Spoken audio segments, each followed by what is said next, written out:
가톨릭 평화방송을 사랑하시는 여러분 안녕하십니까? 저희 향심기도, 관상기도에 대해서 배우는 시간 쭉 가져왔는데요. 정들자 이별이라고 벌써 10번째 마지막 시간이 되었습니다. 오늘은 이 관상에 관해서 관상이 무엇인가 라고 하는 것에 관해서 마지막으로 말씀을 드리려고 합니다. 먼저 사진 하나 보실까요? 제가 예전에 본당에 있을 때 그때 찍었던 사진인데요. 혹시 무슨 사진인지 아시겠어요? 네, 성탄제가 아니고요. 네, 여기 가운데 아기와 엄마가 있죠. 그 양옆으로 천사들이 이렇게 있는데요. 이게 그 12월 24일 날 밤에 구유경배 할 때 그 구유경배하는 그 모습입니다. 그래서 인형을 갖다 놓는 게 아니고 진짜 엄마와 어린아이, 지금 태어난 지 2달이 채 안 된 어린아이거든요. 이 모습을 가지고 진짜 직접 사람을 앉혀놓고 그리고 구유경배 예절을 했습니다. 사람들이 남의 집 엄마, 남의 집 애기한테 절하라고 하면 사람들이 절을 했을까요? 네, 그 다음 사진 보면 네, 이렇게 사람들이 절을 했습니다. 그래서 제가 쭉 설명을 드리면서 이렇게 왜 이렇게 하는지 이런 것들을 쭉 설명을 드리면서 했습니다. 그래서 여러 사람들이 이렇게 정성되이 경배하는 모습들 쭉 이렇게 나옵니다. 2달 된 아이입니다. 2달. 예, 그 시간 내내 울지 않고 이 아이가 아주 잘 지냈고요. 요 예식 있기 바로 전에 세례를 먼저 하고 노엘이라고 하는 이름으로 세례받고 그리고 이제 바로 이어서 요 예절을 거행을 했습니다.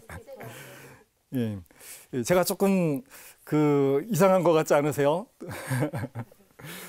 제가 아주 해보고 싶었던 거였습니다. 여러 해 동안 이런 모습으로 한번 구유경배 예절을 하고 싶은데 라고 해서 아주 기다리다가 어떻게 딱 아기가 그때 마침 태어난 지 얼마 되지 않은 아기가 있어서 이렇게 할 수가 있었습니다. 예, 너희는 내 얼굴을 찾아라 라고 하신 당신을 제가 생각합니다. 주님, 제가 당신 얼굴을 찾고 있습니다. 우리 하느님을 믿는 사람들의 공통된 마음은 하느님을 뵙고 싶다라고 하는 마음입니다. 우리 고린토전서 13장의 사랑의 송가에 나오는 것처럼 지금은 거울에 비추어 보듯 희미하게 보지만 그때가 되어서는 얼굴을 마주 뵙게 될 것입니다 라고 한 것처럼 하느님을 이 두 눈으로 직접 배우면 얼마나 좋을까라고 하는 생각을 우리가 가집니다. 그래서 사실 그런 차원에서 관상을 그렇게 표현합니다. 하느님은 나를 바라보고 나는 하느님을 바라보는 것이다. 예수님이 나를 바라보고 나는 예수님을 바라보는 것. 이게 사실 관상이라고 표현할 수가 있죠. 그런데 여기에서 한 가지 생각을 할 게 있습니다. 여기 그림에 보면 많은 사람들이 예수님을 직접 바라보는 모습이죠. 이 당시에 2000년 전에 저 갈릴레아 그 주변에 살던 사람들, 이 사람들이 예수님이 직접 산상선교를 하시는 말씀, 또 사람들을 고쳐주는 이 모습들을 직접 두 눈으로 보았을 텐데 예수님을 직접 보았던 저 사람들은 행복했을까요? 안 행복했을까요? 예수님을 보았기 때문에. 예, 요한복음 6장에 보면 이런 구절이 나오죠. 제자들 가운데 많은 사람이 되돌아가고 더 이상 예수님과 함께 다니지 않았다. 실망을 했을 수도 있고 또 오해를 해서 그럴 수도 있고 내 살을 받아먹고 내 피를 받아 마셔라 하니까 우리 보고 식인종이 되라는 말이냐라고 하면서 사람들이 예수님을 버리고 떠나갔다라고 하면서 이런 구절이 나오죠. 많은 제자들조차도 많은 이들이 예수님을 버리고 실망하고 저 아니야 라고 손을 내저으면서 예수님을 버리고 되돌아갔다라고 하는 것이죠. 또 하루는 예수님이 아버지와 나는 하나이다 라고 말씀을 하십니다. 그러자 이스라엘 사람들이 어떻게 반응을 하죠? 돌을 집어들어서 예수님에게 던지려고 합니다. 예수님을 두 눈으로 본 것의 결과가 꼭 행복만을 보장하는 것은 아니더라라고 하는 것이죠. 그래서 실제로 마지막에 그 많은 군중들, 예수님을 따라갔던 그 많은 군중들이 마지막에는 십자가에 못 박아라라고 큰 소리를 치면서 저런 인간은 죽어야 죽는 것이 마땅해라고 이렇게 변했다라고 하는 것이죠. 예수님을 직접 이 두 눈으로 예수님을 직접 바라보는 것이 꼭 행복한 것을 보장하지는 못한다라고 하는 것입니다. 그래서 관상이라고 하는 말 자체가 보는 것인데 그것을 상상으로 보는 것이죠. 이 두 눈으로 보는 게 아니라 상상의 눈길로 바라보는 것이라고 해서 이게 관상으로 한자로는 이렇게 씁니다. 즉 신앙의 눈길입니다. 신앙의 눈길. 나의 이 육체의 눈길, 물체를 알아보는 이 눈, 육체의 이 눈으로 예수님을 바라보는 것이 아니라 우리의 신앙으로 예수님을 바라보는 것이 이게 진짜 관상이다라고 하는 것입니다. 신앙의 눈길로 하느님은 나를 바라보시고 나는 하느님을 바라봅니다 라고 하는 것이죠. 도대체 신앙의 눈길로 하느님을 바라본다라고 하는 것은 무엇일까? 예수님이 말씀을 하십니다. 성령은, 아버지는 어디 계시죠? 예수님이 뭐라고 말씀하셨는지 기억나세요? 하느님 어디 계시죠? 그렇죠. 나와 함께, 너희와 함께 너희 안에 계시다라고 이렇게 표현합니다. 하느님은 그분께서는 너희와 함께 머무르시고 너희 안에 계시다라고 이렇게 표현합니다. 한번 잘 생각을 해보십시오. 그분께서는 너희와 함께 머무르시고 너희 안에 계신다. 제가 이거를 여러 번 들려드린 다음에 다시 질문을 합니다. 자, 하느님 어디 계시죠? 여러분 마음속으로 한번 대답을 해보세요. 하느님 어디 계시죠? 예, 이렇게 제가 다시 질문을 하면 100명 중에 99명은 제 안에 계십니다 라고 이렇게 다 표현을 하십니다. 예, 하느님이 제 안에 계십니다. 예, 그러면 그 내 안에 계신 하느님을 어떻게 볼 수 있을까요? 마음으로, 신앙의 눈으로 내 안으로 들어가서 고개가 점점 숙여져 갖고 내 안에 이렇게 될 텐데, 예, 그런데 고개를 들고 바라봐야 되겠죠. 하느님을, 예수님을 어떻게 바라보는 것인가, 신앙의 눈길로 하느님을 바라보는 것이 무엇인가, 먼저 이야기 하나 들려드리겠습니다. 조금 길지만 제가 조금 빨리 이야기 하나 들려드리겠습니다. 80세이셨던 시어머니께서 서서히 치매 증세를 보이기 시작하셨습니다. 시간이 갈수록 증상이 나빠지자 시아주버님은 어머님을 치매 전문 시설에 모시는 것이 어떻겠느냐고 하셨습니다. 모두들 침통해 했지만 다른 방법을 찾지 못해 힘들어했기 때문에 결정을 내리기 어려운 순간이었습니다. 그런데 남편은 조금 힘들더라도 어머님을 우리 집에 모시면 어떻겠느냐고 했습니다. 저는 고민 끝에 남편의 의견에 동의하였고 고3인 쌍둥이 아들들도 저희 의견에 따르겠다고 했습니다. 이 집에 고3 쌍둥이 아이들이 있었습니다. 네. 어머님이 먼저 사시던 곳에서 밤마다 소리 지르시고 문을 두드리시곤 했기 때문에 이를 감안해 아파트 10층에 살고 있던 저희는 어머님을 위해 미리 1층으로 이사를 했고 이사하자마자 어머님을 우리가 모시겠다고 친척들께 말씀을 드렸습니다. 그렇게 어머니는 저희 집에 오셨고 매일매일 힘든 하루가 되었습니다. 그렇죠. 치매에 걸리셔서 제대로 의사소통이 안 되는 어머님을 모시고 산다라는 게 절대로 낭만적인 것이 아닙니다. 이 집이 이 어머니를 잘 모실 수 있었을까요?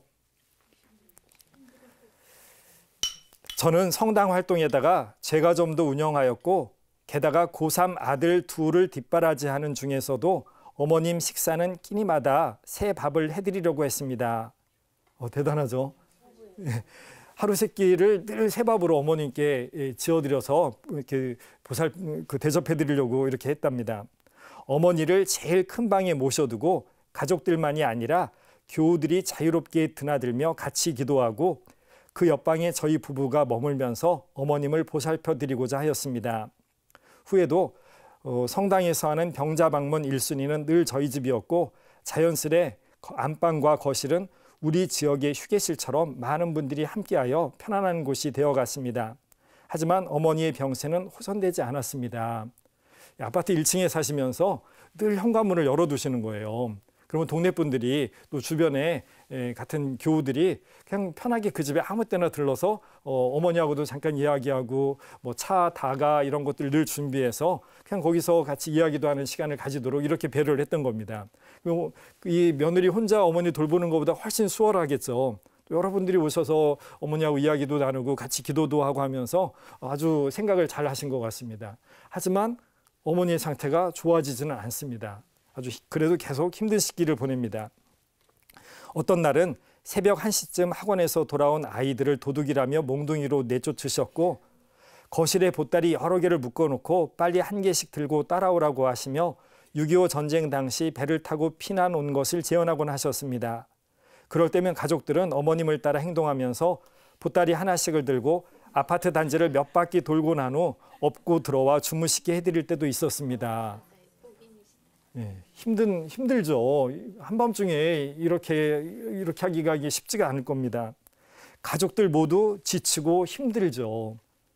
특별히 그런 상황을 잘 이해하지 못했던 저희 아이들에겐 할머니가 병환에 걸린 것이다, 병들어 계신 것이다 라고 하는 것을 잘 이야기하면서 할머니를 사랑해드리자고, 그것이 좋은 치료 방법이라고 설명하려고 노력했습니다. 그리고 무엇보다도 십자가에 못 박혀 고통받으시는 예수님이 바로 할머니의 모습으로 우리를 찾아오신 것이라고, 그러니 예수님으로 사랑해드리자고 했습니다. 제가 이야기를 먼저 이렇게 꼭 집어서 해드리고 싶었습니다. 이 어머니가 아이들에게 한 이야기입니다. 이 아픈 어머니는 아픈 할머니가 아니라 고통받으시는 예수님이 할머니의 모습으로 우리 가운데 오시는 것이다. 그래서 우리가 할머니를 잘 모시자가 아니라 예수님을 잘 섬겨드리자라고 그렇게 아이들을 설득을 했다라고 하는 것입니다. 한 번은 길에서 만난 어느 할머니께서 저희 집 상황을 아시고 제 손에 사탕을 쥐어주시며 고맙다고 하시기도 했고, 성당 교우들도 많은 격려와 기도 선물을 해주셨습니다. 같은 아파트에 사는 한 교우 가정은 저희 부부를 보고 용기를 얻었다며 어떻게 어머니를 돌보아 드릴 수 있는지에 대해 자문을 구해오기도 했습니다. 또 시설에 모신 어머니를 뵙고 돌아올 때면 괴롭다 말하던 아파트 앞동 가족도 자신들의 어머니를 다시 집으로 모셔오기도 했습니다. 이 집이 어머니를 잘 모시는 모습을 보면서 다른 분들도 힘을 내어서 나도 그러면 직접 저렇게 모셔보자라고 그렇게 용기를 줄 수 있었다라고 하는 겁니다. 그렇게 우리 세 가정은 정보를 교환하며 서로 격려와 위로를 했고 서로 의지하며 든든하게 서 있을 수 있었습니다. 미사 때마다 모두를 위해 바쳐드렸고 감사드렸습니다.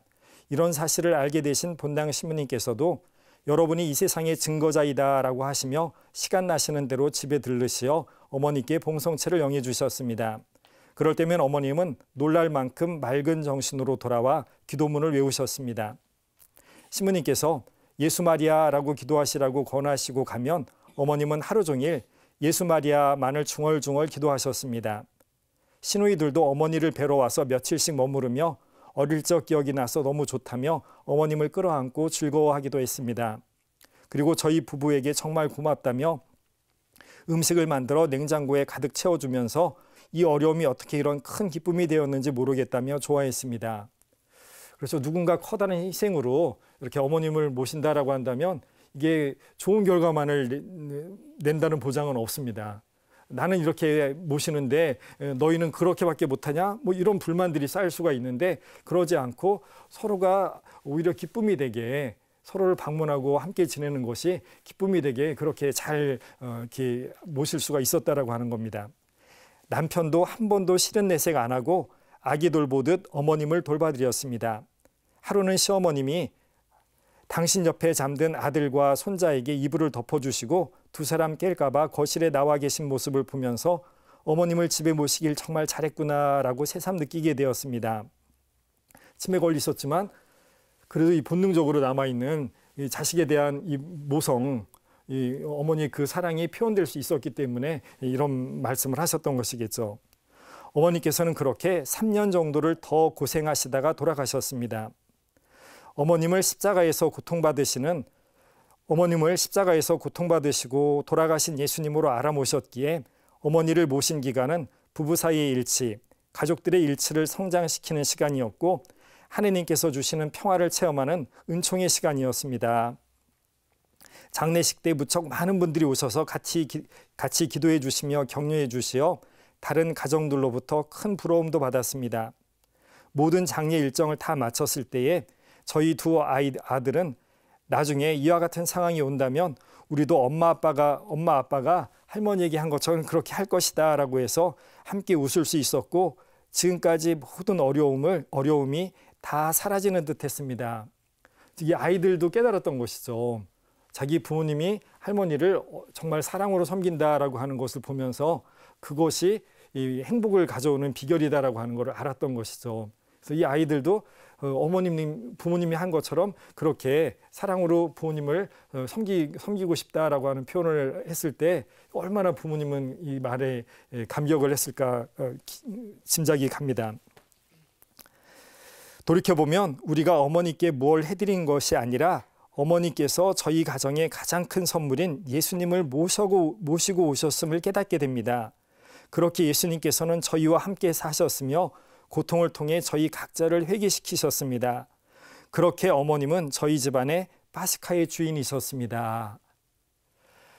이 어머님을, 치매에 걸린 이 할머니를 고통받는 예수님으로 우리가 알아보고 그렇게 섬겨드리자라고 한 것 때문에 이 집안이 오히려 더 기쁨으로, 사랑이 넘치는 그런 집안으로 바뀔 수 있었다라고 하는 것이죠. 자, 이 집 식구들이 하느님을, 예수님을 어디서 알아보죠? 내 안이 아니라 어머니 안에. 저 어머니 안에 바로 예수님, 고통받으시는 예수님이 계시다. 이 어머니의 고통은 바로 지금 예수님의 고통이 어머님을 통해서 드러나는 것이다.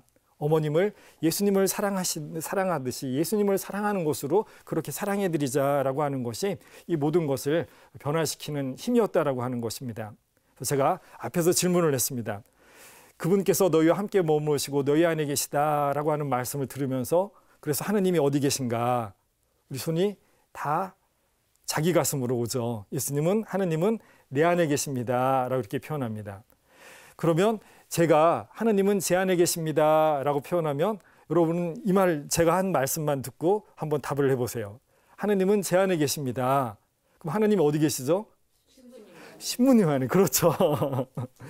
그게 정답이다라고 하는 것이에요. 그래서 내 안에 예수님이 계신가라고 나를 바라보는 게 아니라 바로 저 사람 안에도 예수님이 계시다라고 하면서 저 사람을 바라볼 수 있어야 된다라고 하는 것입니다. 이게 관상의 핵심이다라고 하는 것입니다. 자티수사님 이야기, 아주 비슷한 이야기인데요. 한 번 더 들어보시기 바랍니다. 이태리 아마 자그마한 병원인 것 같은데요. 그 병원의 원장으로 계신 수사님입니다. 어느 날 환자의 침대볼을 갈고 있는 한 수녀님에게 자티수사님은 이렇게 말씀하셨습니다. 수녀님, 주님께서 저 침대에 누우실 것입니다. 부디 잘 부탁합니다. 무슨 뜻이죠? 거기에 잠시 후면 새로운 환자가 침대에 누울 텐데, 병원 침대에 누울 텐데 예수님이, 주님께서 저 침대에 누울 것이다. 즉 환자가 누구예요? 바로 예수님, 하느님이다 라고 이 수사님이 표현을 하고 계신 것이죠. 어느 날은 한 소년이 병원에 입원을 했는데 입고 있던 옷이 너무 남루해 더 이상 걸칠 수가 없게 되었습니다. 그러자 자티수사님은 병원 자재과 수녀님에게 이렇게 말씀하셨습니다. 수녀님, 10살 정도 된 소년 예수님을 위한 적당한 옷이 없을까요? 옷이 필요한 이 소년, 자티수사님에게는 이 소년이 바로 소년 예수님이었다라고 하는 것이죠. 의도적으로 그 사람이 아니라 그 나이에 같은 예수님으로 알아보려고 하는 것, 이게 이 수사님이 살아가는 방식이었던 것이죠. 자티수사님의 병원 운영 방침은 다른 병원과 정반대였습니다. 가난할수록, 더럽고 냄새날수록 더 우선적으로 대우를 받았습니다. 특히 다른 병원에서는 가망이 없다, 시간 낭비다, 의미 없다고 여겨지는 중병의 환우들도 자티수사님의 병원에서는 VIP 고객으로 관리되었습니다. 자티수사님에게는 이들이야말로 가장 소중한 손님이었습니다. 자티수사님은 돈도 없으면서 까다롭고 진상인 환우가 찾아오면 기쁜 얼굴로 병원 직원들에게 이렇게 말하곤 했습니다. 우리 병원을 축복해 주러 오신 착한 예수님께 내어드릴 방이 있을까요? 진상을 부린다라고 이렇게 표현했는데요. 그런 환자, 그런 사람이 바로 우리를 축복해 주러 오신 예수님이다라고 이렇게 바라보려고 했다라고 하는 것입니다. 자티수사님은 도움을 청하는 사람들을 모두 다 받아들이면 병원이 얼마 가지 않아 망할 것이라고 하는 직원들에게 이렇게 말하곤 했습니다. 받아달라고 청하는 환자들이 예수님이라고 상상해 보십시오. 그렇죠. 10살짜리 소년 아니면 진상 환자, 이 사람을 아무리 뜯어본다고 해서 거기에 예수님의 모습, 하느님의 모습이 들어있나요? 그런 거는 존재하지 않습니다. 앞에서 이야기해드린 이 여든의 치매 걸린 시어머니, 이 시어머니의 모습 그 어디에서 예수님의 모습이 있나요? 육체적인 예수님의 모습은 거기에 존재하지 않죠. 그런데 우리는 신앙으로 상상을 합니다.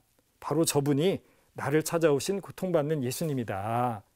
바로 이 환자가 우리를 축복해 주러 오신 예수님이다 라고 우리 신앙을 가지고 상상을 하는 것이죠. 신앙을 가지고 상상해서 예수님을 알아보는 것, 이게 바로 관상이라고 이렇게 표현할 수 있다라고 하는 것입니다. 그분께서 너희와 함께 머무르시고 너희 안에 계신다라고 했습니다. 예수님은 이제 어디 계시다고요? 너희와 함께 머무르시고 너희 안에 계신다. 어디 계신다고요? 너희 안에. 내 안에가 아니고요. 그래서 너희 안에, 바로 저 사람 안에, 내가 바라보고 있는 저 사람 안에 하느님이 머무르신다. 저 사람 안에 하느님이 계신다라고 하는 이 생각을 우리가 먼저 가질 수 있어야만 우리가 관상의 눈이 열릴 수 있다라고 하는 것입니다. 안 그러면 자꾸 나만 바라보는 사람이 됩니다. 고개가 떨어져 갖고 다른 사람은 안 보이는 것이죠. 어느 날 예수님께서 제자들에게 말씀을 하십니다. 너희는 그분을 이미 배웠다. 하느님을 이미 배웠다라고 예수님이 말합니다. 그랬더니 제자들이 맞아요. 저희는 하느님을 이미 배웠어요. 그랬을까요? 아니, 뭔 얘기예요? 우리 제발 좀 아버지 하느님 좀 뵙게 해주세요. 라고 그러면 더 바랄 것이 없습니다. 라고 제자들이 대답을 하죠. 그랬더니 예수님이 뭐라 그러죠? 나를 보았으면 바로 아버지를 본 것이다. 그럼 제자들이 이 말에 공감을 했을까요? 아니 저 인간이 지금 제정신인가? 그러지 않았겠어요? 여기 한 인간 예수님이었단 말이죠. 인간적인 조건을 뛰어넘는 다른 어떤 말씀과 행적들이 대단하긴 했지만 그렇다고 예수님 얼굴에서 하느님 얼굴이 보인다라고 하는 것은 상상할 수가 없었는데 나를 보았으면 아버지를 본 것이다 라고 하시는 예수님의 이 말씀을 다른 제자들조차도 받아들일 수 없는 아주 어려운 말씀이었다라고 하는 것이죠. 그런데 예수님은 바로 그렇게 이야기를 하십니다. 내가 아버지 안에 있고 아버지께서 내 안에 계시다면 나를 본 것이 바로 아버지를 본 것이다. 자, 그러면 제가 좀 전에 말씀드린 것처럼 그분께서는 너희 안에 머무르시고 너희와 함께 계신다. 그러니 당신 안에 하느님이 머무르시고 당신과 함께 예수님이 계신다면 당신을 보는 것이 바로 아버지를 보는 것입니다. 라고 하는 이야기하고 똑같은 이야기가 되는 것이겠죠. 이것이 우리 신앙에 꼭 필요한 아주 핵심이 되는 내용이 됩니다. 곧 이렇게 표현할 수가 있습니다. 바로 저 사람을 보았으면 아버지를 본 것이다. 그거 말고 다른 어떤 것이 존재하지 않는다. 내가 저 사람 안에 있고 저 사람이 내 안에 있다라고 한다면 바로 저 사람을 보면서 아버지를 알아볼 수 있는 것이다. 라고 하는 것이죠.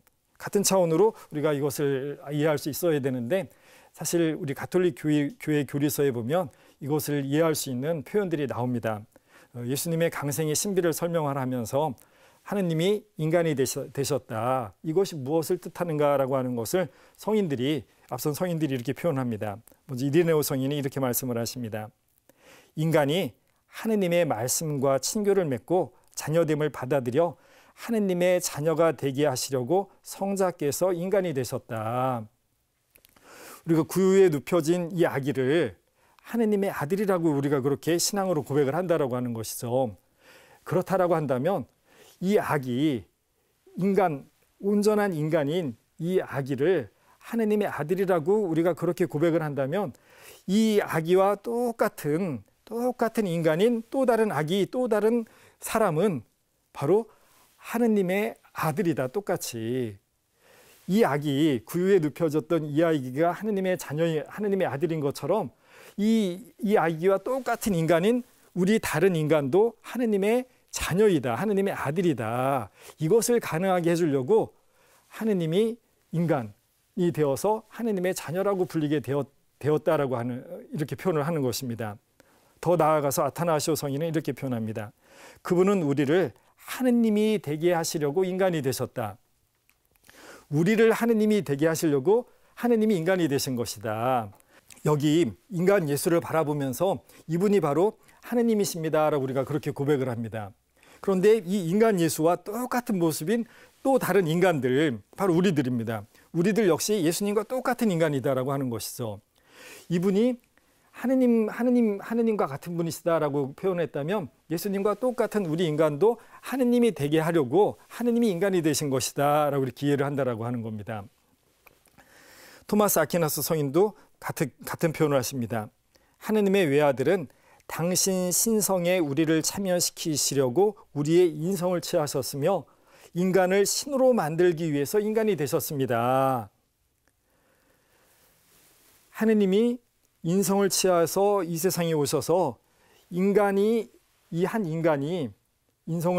가지고 있는 이 인간이 하느님의 신성을 가지고 계신 분이다라고 하는 것을 드러내어 주었다면 이 인간 예수와 똑같은 인간 우리도 신성을 그대로 간직할 수 있고 그래서 하느님의 신성을 그대로 드러내는 존재가 될 수 있다. 이것을 가능하게 해주는 것이다 라고 이렇게 표현을 합니다. 즉 아버지와 나는 하나이다 라고 예수님이 말씀을 하셨죠. 그때 사람들이 돌을 집어서 예수님께 집어 던지려고 했습니다. 신성모독이라고 생각을 할 정도로 그 당시에 예수님의 그 주장조차도 당시의 사람들은 받아들이기 어려웠습니다. 그런데 그 이야기는 우리들에게도 그대로 해당이 되는 이야기다라고 하는 것이죠. 바로 제가 아버지와 하나입니다 라고 하면 여러분이 저 시부님 미쳤나 봐 이러시잖아요. 예, 이것이 우리 신앙의 핵심이 되는 내용이다라고 하는 것입니다. 바로 저 사람이 내 앞에 나타난 하느님이다라고 하는 것을 우리로 하여금 받아들이라고 한다라고 하는 것입니다. 이것을 우리가 아주 잘 이해할 수 있게 도와주는 분이 바로 마더 테레사가 아닐까 싶습니다. 저 먼 옛날 이야기가 아니죠. 우리와 함께 같은 시대를 살았던 마더 테레사가 이것을 아주 잘 증언을 하십니다. 사람들의 눈에는 우리가 단순한 사회사업가로 비칠지도 모릅니다. 그러나 실제로 우리는 세상의 중심에서 살고 있는 관상가들입니다. 즉 우리는 매일 24시간 동안 그리스도의 몸을 만지고 있기 때문입니다. 이 마더 테레사와 수녀님들이 무엇을 만지고 있어요? 그리스도의 몸? 환자들을 돌보고 있었던 것이죠.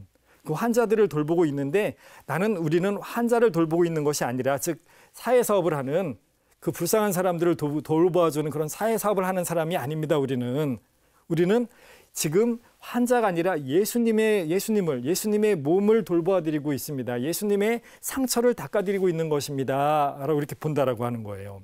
이것이 바로 관상가라고 마더 테레사는 이렇게 표현을 합니다. 지금 여기 내 앞에 놓여있는 이 환자가 바로 하느님이다. 이 환자가 바로 예수님이다. 나는 지금 예수님의 몸을 돌봐드리고 있는 것이다. 그리스도의 몸을 만지고 있는 것이다 라고 이렇게 표현한다라고 하는 것이죠. 그래서 하느님이 인간이 되신 것은 인간이 하느님이 되도록 하기 위한 것이다 라고 하는 것을 바로 여기에서 우리가 이해할 수 있다라고 하는 것입니다. 바로 이 사람이 내 앞에 나타난 하느님이다 라고 하는 것을 알아볼 눈, 이것이 필요한 것이죠. 이어서 마더 테레사의 말씀 계속 들어보겠습니다. 가장 가난하고 고통받는 이들 안에서 예수님을 보고 만나며 사랑을 실천하는 일상의 관상가가 되어야 합니다.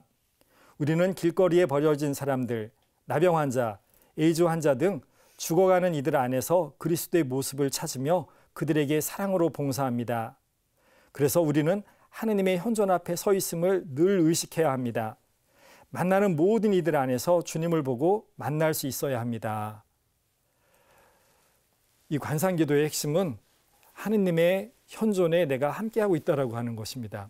그래서 향심기도의 핵심이 하느님께서 내 안에 현존하시고 활동하신다라고 하는 것입니다. 하느님이 나와 함께 계시고 그 하느님과 나도 함께 있는 것이다. 언제?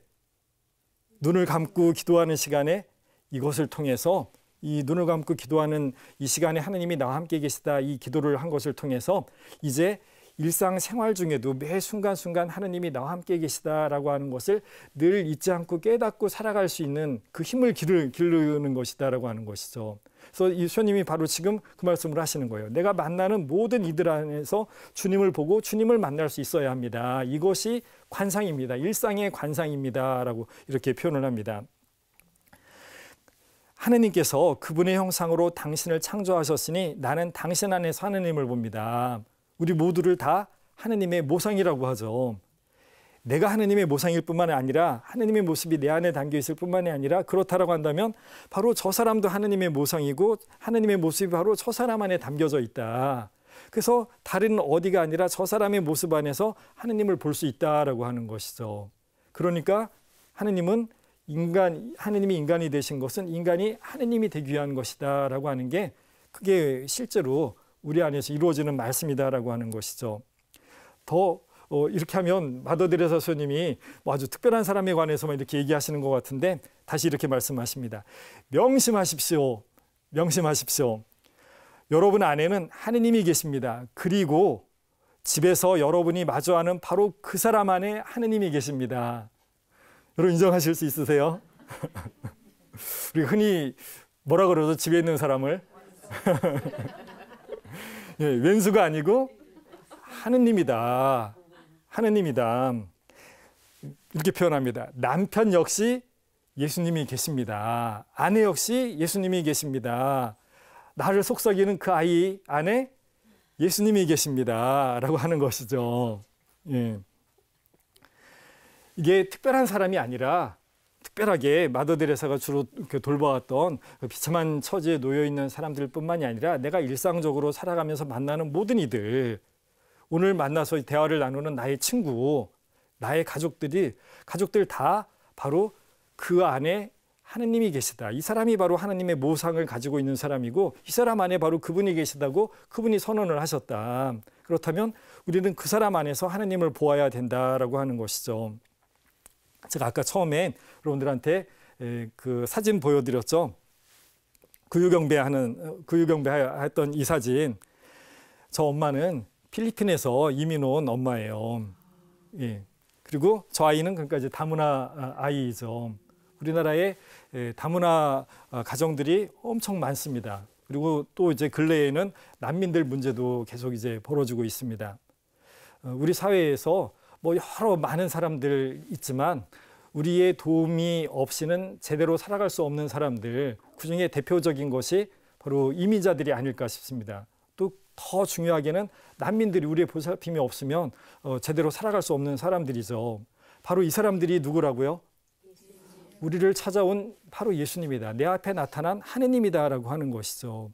이것을 깨닫지 못한다면 구유경배를 매번 매 성탄 때마다 하는 것이 무슨 의미가 있겠습니까? 그래서 제가 바로 그 이야기를 하려고 여기에다가 인형이 아니라 살아있는 사람들 안에서 우리의 도움과 우리의 보살핌과 우리의 관심이 필요한 바로 그들이 우리의 예수님이다라고 한, 그래서 바로 이들에게 다가가고 이들을 예수님으로 알아 섬기려고 하는 것, 이것이 성탄의 본래 의미다라고 하는 것을 제가 말씀을 드렸던 것이죠. 그래서 사람들이 다 충분히 이해를 했고, 그래서 기꺼이 남의 집 엄마, 남의 집 아이가 아니라 바로 저분이 우리 어머니요, 저분이 바로 우리의 예수님이다라고 하는 것을 이해하고 기꺼이 경배를 할 수 있었던 것이고, 또 기꺼이 함께 한 가족으로 살아가려고 노력하는 그런 삶을 살려고 하는 것이 이어질 수가 있었던 것이겠죠.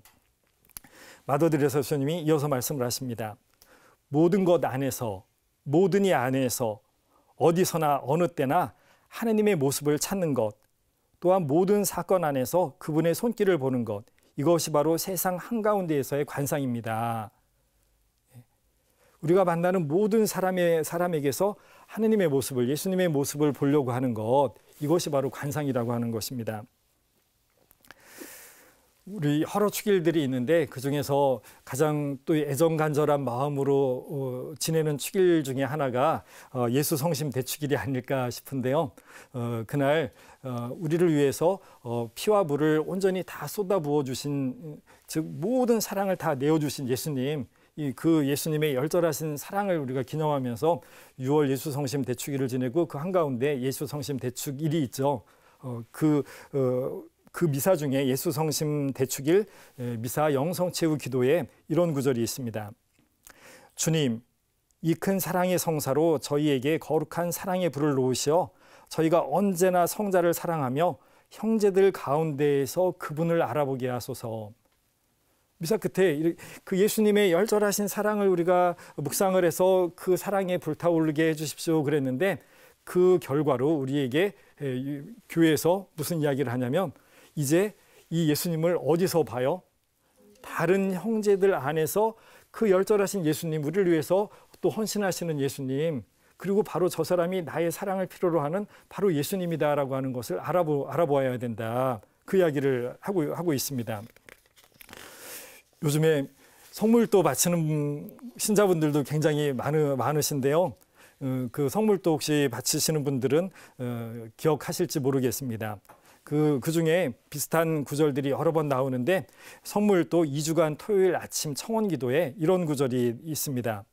모든 형제들, 특히 불행한 형제들 안에서 당신을 알아배웠고 사랑하도록 그 속에 현존하시는 그리스도의 사랑과 지혜를 찬양하며 기도합시다. 이게 그리스도의 지혜, 그리스도의 사랑이고 그리스도의 지혜라고 표현을 했습니다. 무엇이?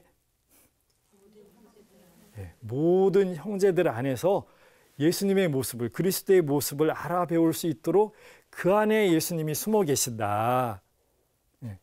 이것을 알아뵙게 하신 것이 그리스도의 지혜이다라고 하는 겁니다.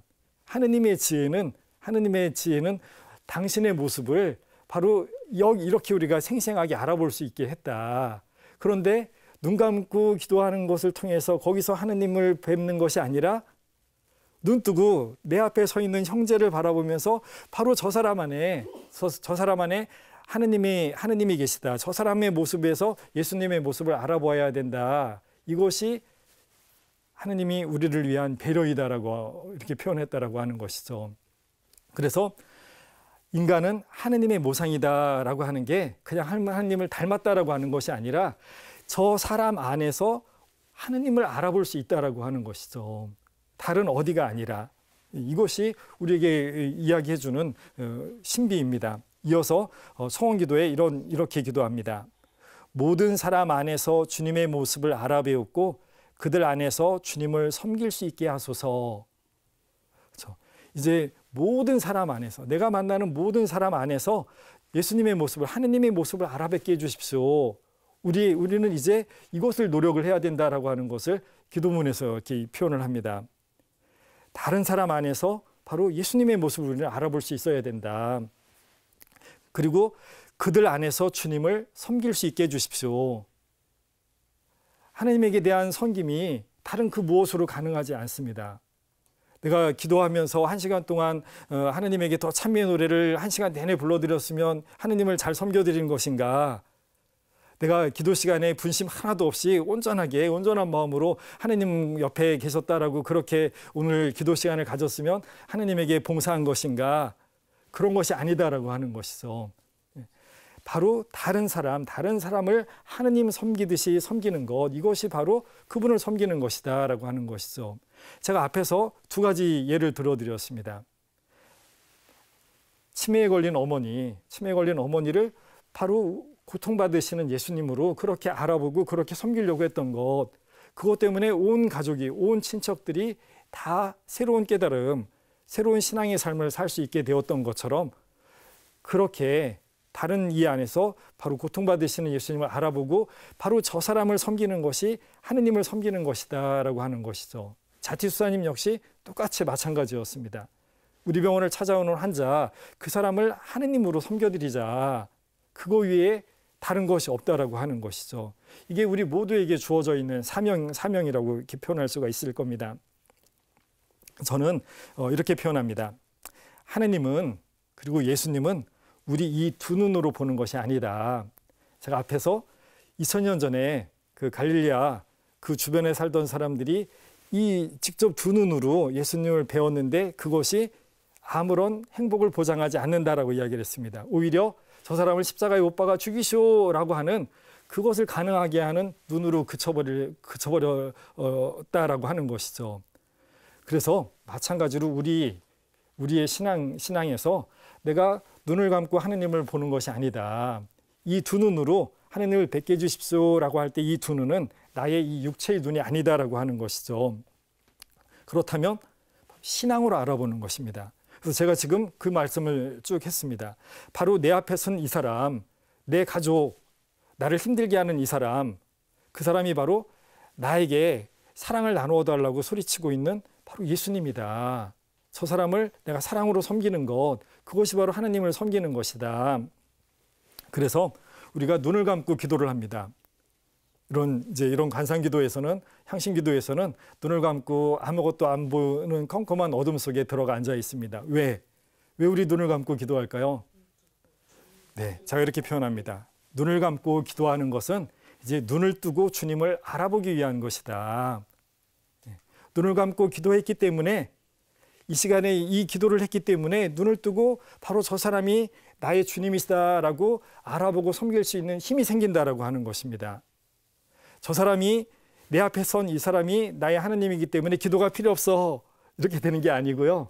기도를 했기 때문에 바로 이 사람이 나의 주님이다, 저 사람을 바로 하나님으로 섬겨드려야 된다라고 하는 것이 우리 안에서 가능하게 하나님이 우리를 그렇게 바꿔주신다라고 하는 것입니다.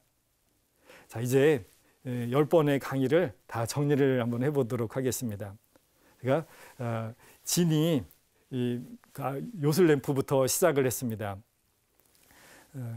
내 소원을 들어주시는 분이 하나님이 아니라 우리가 하나님의 소원을 들어줘야지, 이게 정상적인 관계이다. 하나님이 우리에게 도대체 바라는 것이 무엇인가, 제발 당신의 소원을 좀 얘기해 주세요 라고 그분께 우리 마음을 열어드려야 되겠죠.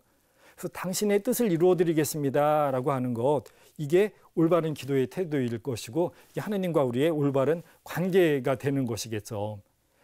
내가 원하는 것을 하나님이 들어주는 것이 아니라 하나님이 원하는 것을 내가 들어주는 모습으로 바뀔 때, 그때서야 하나님과 내가 주님과 자녀의 관계가 될 수 있다라고 하는 것이죠.